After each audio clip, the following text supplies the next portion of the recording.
I've had over 50 DMs in the last week from graduates like you asking me how to write a kick-ass graduate cover letter. It's September, it's grad job season, and big applications have started to open, which means you guys are looking to learn how to write cover letters.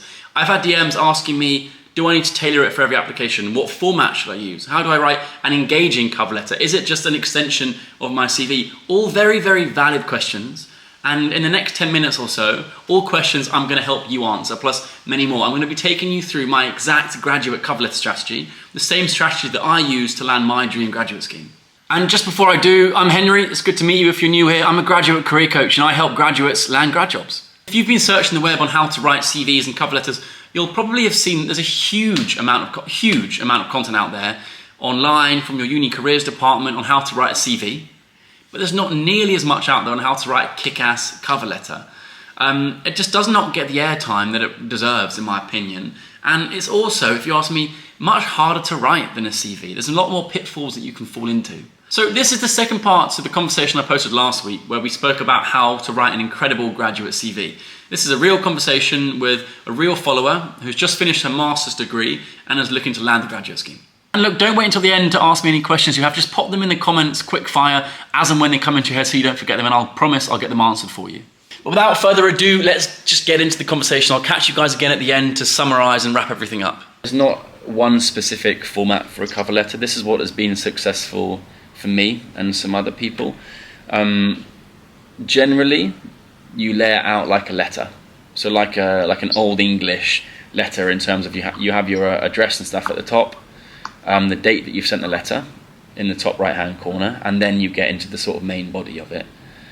I think yours is fantastic. A lot of the time, the trap that people fall into with their cover letter is they basically just make it like an extension of their CV, and they reiterate exactly what they've said in the CV in the cover letter. The important thing to do with a cover letter, for me, it's a chance to show that you really know what you're talking about in regards to the company that you're applying for. You've done your research, you know who they are, you know what projects they're working on, and you're just engrossed in that company and everything that they're doing. And it's a chance to link that knowledge of the company back to your experience and completely connect those two dots. Yours starts to do that really nicely, right? This intro section is really nice. I've just highlighted it because it varied slightly to the format that I have over here, but I think it's really, really good. And you generally want to start with basically 2 lines that say something like, as you've done, I'm delighted to read that you're offering this graduate scheme as advertised here. I'm a final year master's student, or I'm a master's student at Liverpool University, looking to apply for a role. Yeah, and that's what you've done, which is great. When I craft cover letters, I like to break it down into a few different categories. Actually, I'm going to jump down here for a second. And you've done it, but I think it might help with a bit of a rearrange, because you've got all the information here, but I think you've currently split it out into that trap I said at the start, right? You've currently split it out into what you know about the company here. You've attended a digital event, which is great. And then you've said all of your CV experience again, right? Where a cover letter can become really powerful is when you combine those 2 things. So I like to think of a cover letter, or the format of a cover letter, in a few different categories. Hey, sorry, I just wanted to hit pause on the video for a sec and jump in here quickly. This isn't an ad, don't worry, but you'll have realized that across this video a few times I've mentioned my cover letter template. I've mentioned the word template quite a few times. So I'm currently building a platform to help graduates land grad jobs. It's the platform I wish I had when I was graduating, and it will tell you and teach you the exact strategy that I use to land my dream graduate scheme. Now, inside that platform, you'll have direct access to me, my strategy, and all of my templates, including my cover letter template. The platform launches on the 11th of October. So depending on when you're watching this, either hit the link in the description to join the waitlist for the platform and get first access, or hit the link to join the platform. And while you're here, make sure you hit subscribe as well, because yes, I share tons of content on Instagram and TikTok, but these long videos on YouTube are where the real value is at. Anyway, let's get back to the video. Why I want to work at Airbus, specifically, or the company, I'm using Airbus as an example, right? Why I want to work at Airbus specifically, why Airbus as a company. Second paragraph, I like to think about why I want to work at in this specific scheme, right? So you're getting a bit more niche there. You said why Airbus, why this specific scheme. And then, thirdly, I like to focus on picking a really relatable topic out and connecting it back to the company. This third paragraph is sort of aligning one of your passions with the company passion. For me, this was always like, I've always wanted to work in a company that has international customers across the world, because personally I love to understand the psychology of different buyers, and I think X company does this really well. I have fantastic experience working as an internship in China, doing this and this, which has really developed my love for understanding international operations, something I want to develop further at Airbus. A bit different to that, but aligning one of your passions with something that Airbus is also good at, if that makes sense. So, as I say, instead of having the why I want to work at this company and all of your experience separately, it's a chance to, as I just did, merge the two, right? Mm. And I think the last thing I want to say on this is, but what you should do is spend some time really researching a few specific projects, things that Airbus are working on, that you can draw to references. So for example, you might say, I really want to work at a company that is at the forefront of innovation, a company that drives change, doesn't just follow change,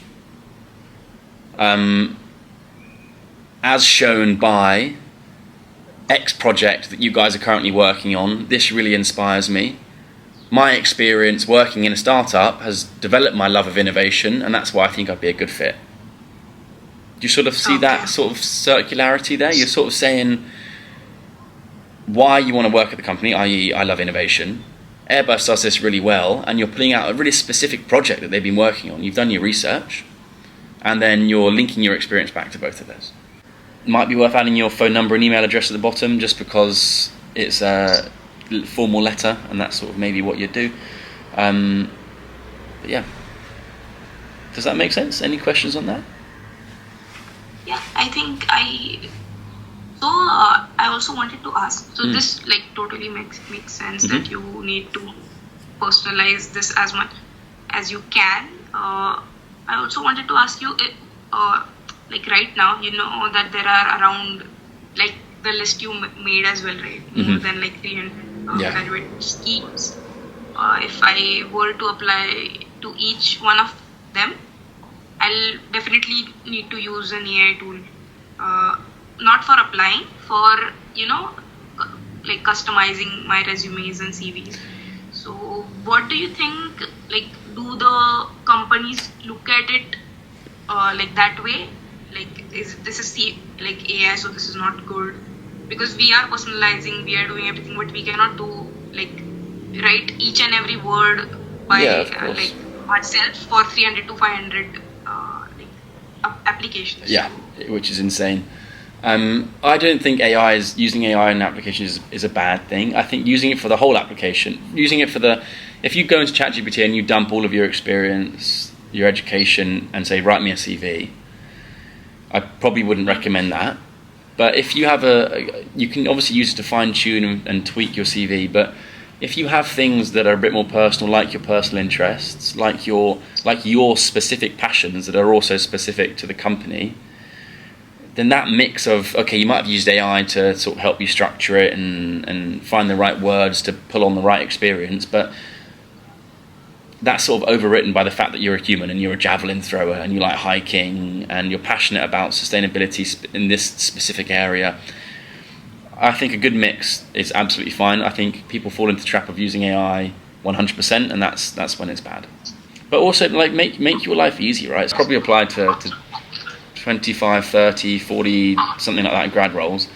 And I basically had this same template. All my experience was always the same. So when I was saying, as shown by my experience during internship in China, or as shown by my experience in a startup, that is always the same, and I would literally just change the specific project that the company was working on. So the paragraphs would be identical. It would always say, I have a passion for understanding buyers in international markets.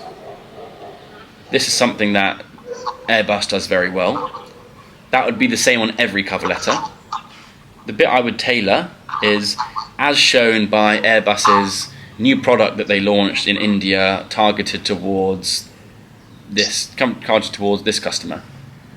That project I would change, and then my experience at the end of it, as developed by my experience working in China, I love international buyers and markets, that would also stay the same. So it sounds like you're tailoring it really specifically to the job, but this whole paragraph is the same. You're literally tailoring one line. Mm-hmm. So it feels like you've got to use loads of AI tools to tailor it, and you can use ChatGPT to find you examples of projects, right? But it doesn't take as long as you might expect using a very specific template like this. I hope you guys enjoyed that. It's been a couple of days now since I had that conversation, and I just wanted to wait to record this outro because I wanted to reflect on some of the things that were discussed. The first thing is that I hope you now feel a little bit more confident about what goes into a cover letter and the way in which it needs to be structured to make sure you are connecting your experience to the research you've done about wanting to work at that company. And there's just 2 quick topics I wanted to quickly recap on because I didn't feel like we got full closure when I was discussing them in the video. The first one is the trap that I see most graduates fall into, and it's the fact that you don't want your cover letter to just be an extension of your CV. The hiring manager has read your CV. They don't need to read it again. In fact, they don't want to read it again. They're too busy to do that.